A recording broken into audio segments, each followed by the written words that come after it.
Hi guys, my name is Christine and I'm a dating, relationship and personal development coach. And today I'm talking about how women really want to be spoken to. So one of the big issues that I see when guys are talking to women that they really like or they're out on a date with, this sort of plays into sort of like the nice guy tendencies, but one of the biggest mistakes that guys do is they are too apologetic, or they're too worried about what she thinks of him. So basically he's like walking around eggshells, trying not to offend her, just really focused on trying to say the right things, and it comes across as really inauthentic and ungenuine, because first of all, a lot of these things that he's saying is not actually how he really feels. So for example, let's say this guy in question, this hypothetical man, is on a date with a woman, and he thinks that she has the most beautiful, gorgeous figure he has ever seen in his life.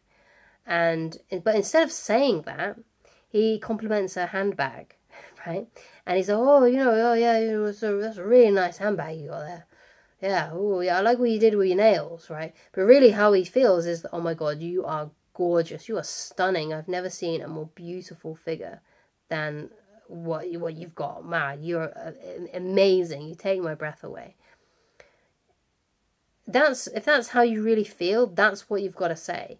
You can't be like pussyfooting around and be like, ooh, what if she thinks I'm being too sexual? Ooh, really worried about that. You know, for example, you don't do that.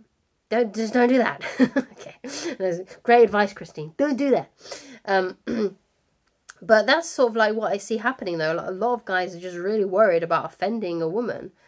And it's really sad to see. Whereas if he was actually genuine, she would respond more romantically to that than the, oh, I'm really worried that I'm going to offend her kind of talk. So how are some ways that you can make a woman more attracted to you by the way that you speak to her? So first of all, being a leader is really good. Okay, one of the first things you should do, especially when you're like setting up dates, just come up with the plans. So for example, let's say she says to you, okay, so yeah, I'm free on Tuesday and I'm free on Saturday. You're like, great, how about we meet on Saturday at this time at this place? And you just offer that suggestion, right? You're being the leader, you're just going for it, okay? That's one of the ways that you could lead her, just coming up with the plans, coming up with the decisions. Let's say, for example, you meet out and you don't have any plans. So let's say you just met up at a park and things are going really well. And she's like, oh, I'd really like to go and get something to eat. Where would you like to go? And then you say, great, how about, yeah, I know this great place downtown, it's only like a 10-minute walk, let's go there. That's what you need to do. Not like, oh, well, I don't really mind, well, what would you like to do? If you do that, then she's not going to be more attracted to you. She's going to be turned off by you. She's going to be more turned on by you if you're like, hey, yeah, I know a great place downtown, let's go there, it's a 10-minute walk away. That's more better. That's way better than being like, oh, I'm worried about coming up with the wrong place, or what if she doesn't like that kind of food? If she doesn't like that kind of food, she'll tell you and be like, I'd rather not go that. How about we go to have some sushi instead? Yeah, she'll offer another suggestion if she doesn't like the stuff that you've come up with, or she'll ask you to think of somewhere else because she doesn't want to go to that place. Because, it could be that she knows someone who works there, perhaps her ex works there, or perhaps she just doesn't like that kind of food. You never know. But be a leader and come up with these decisions. Just be the more decisive one. Because I don't know if you've ever experienced this, but I know I have, right? So, for example, my wife is way more indecisive than what I am. So, for example, it will take her ages to figure out what kind of outfit to wear and what kind of clothes to bring. So what she'll, like, if we're going out somewhere, if we're going on holiday, she'll bring like a massive suitcase of stuff just for her.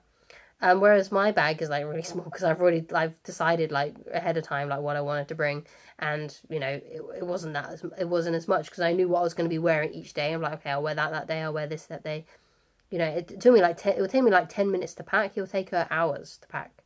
Okay, and it's even more so now that we've got a kid, because she's like, oh yeah, well, what if they need this? What if they need that? That brings multiple items for our kid as well.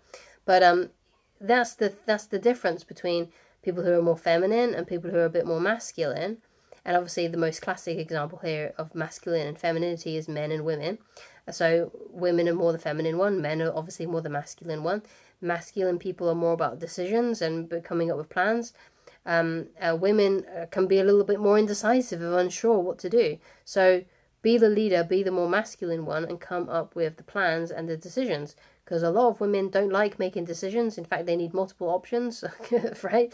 A lot of the time with different things, especially like the clothes example that I've used. So that's how you lead her. That's how you become more of a leader. Okay. So another way that you can talk to women is when you're actually interacting with each other out on a date. Don't be afraid to flirt, to banter, to tease, right? To have this sort of like playful energy going on with you guys. So don't be afraid to do that, right? It's almost like you want to try and, obviously it may not always happen the first time, because sometimes you meet people and you just not gel when you go on a first date. But when you do go out on a date with a woman who you are gelling with, what often happens is that you two like sort of end up like best buddies in a way, but obviously with more benefits to that, right? And it's almost like you guys can like, just get on like a house on fire, and you're already bantering, you're already having a lot of laughs, you're already joking a lot, you're flirting a lot, right? And that's what you kind of want to lean into. You kind of want to lean into that kind of energy of just flirting and being, playful and bantering. Because sometimes a guy goes on a date and he just acts too serious because he's too focused on trying to get into a relationship, or he's too worried about how he's coming across. And he's forgotten that love is really all about being playful and fun and having a good time and enjoying yourselves, right? And it's not so much about being super serious and having serious topics and discussions, okay? So it's kind of a cliche saying, and it's the quote from that song, that really famous song, girls just want to have fun. And that's really true. So just make her laugh, just joke with her, flirt with her, banter with her. She loves that. That's how women want to be engaged with, especially when it comes to romance, because obviously flirting and bantering, it creates that sort of like romantic, fun, playful energy, okay? And it's supposed to be fun. You're supposed to be enjoying yourself. So why not lean into that kind of energy, okay? So the last thing that I want to talk about here is, you can't be afraid to piss her off, okay? Because this is what a lot of nice guys worry about. They're worried that they're going to say something that's going to annoy her, okay? Or it's going to make her not attracted to him anymore. But if it's how he really feels, then he should say it. So let's say, for example, your discussion has led into something like politics, and both of you have polarizing opinions on politics. Just because she likes a different politician doesn't mean that you can't speak about why you like your politician. Or you definitely should not pretend that you like the politician that she likes, because you're worried that she's not going to like you if you say about the fact that you like this other politician. Okay, so it's all about being authentic and genuine, right? Being real, right? If you have a different opinion than her, then don't be afraid to say that opinion. Now, I'm not saying that you should be trying to be polarizing, but when these kinds of topics come up, you should be true, you should be genuine, you should be real with yourself and with her. Like, if you've got an opinion and that opinion happens to be coming up and she's going to talk to you about it, then don't be afraid to talk about it. Don't be afraid to say what it is. Don't be afraid to piss her off. And maybe you will piss her off. Maybe she won't like you, or maybe she won't care that much, because actually maybe she doesn't really mind too much, but maybe it still might annoy her, and maybe you'll have a debate about it. But you shouldn't be afraid of that. And also, it's not a good idea to be dating a woman who, let's say, for example, she doesn't like a lot of the things that you like, okay? And you do have a lot of polarizing opinions, and she gets really upset whenever you talk about them.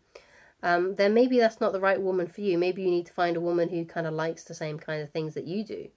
But when you are on a date with a woman, don't be afraid to say something that might piss her off, if that's how you genuinely feel, and that's your genuine opinion, and that's how you feel, right? Okay? If you would also like some more tips on attracting the beautiful woman of your dreams, then you can go and read my book, and you can go read it for free on my website. It's just right there on the website. You don't need to sign up. You don't need to give me any of your personal data, like your email address. You don't need to give me anything. You can just read it for free. If you'd like a physical copy, you can get it on Amazon. Nice discreet spine, so when you put it on your bookshelf, no one's going to know that you've got a dating book. And you can also get the Kindle version as well. That's there available on Amazon too. But of course, as well, you can always just read it for free on the website. It's right there. You don't have to do anything. Okay, so thank you so much for watching. If you'd like to get in touch with me personally and you'd like coaching with me, then please go to www.christinelovridge.com, and I shall talk to you again very soon. Goodbye.